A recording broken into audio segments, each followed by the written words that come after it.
Il ne s'agit pas seulement de la garde nationale. Plusieurs sources ont déclaré à Fox News que des agents de l'ICE s'apprêtent à se rendre à Chicago pour mener une opération de répression contre les immigrants.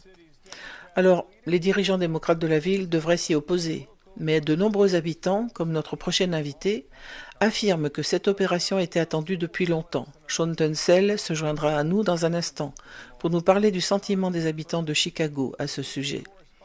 Mais tout d'abord, nous donnons la parole à notre correspondant chef Mike Tobin, qui suit cette affaire au quotidien à Chicago.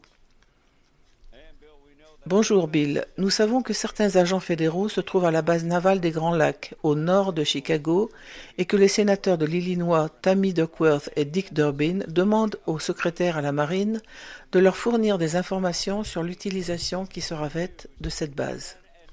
Lors d'une réunion des dirigeants de la banlieue nord, il a été annoncé qu'environ 300 agents fédéraux étaient attendus dans la région de Chicago. Le maire de Broadview, une banlieue à l'ouest de Chicago, a publié une lettre indiquant que les bâtiments de la ville seraient utilisés comme centre de traitement principal pour des opérations pouvant durer 45 jours et que les forces de l'ordre devraient se préparer à des manifestations, voire à des destructions de biens.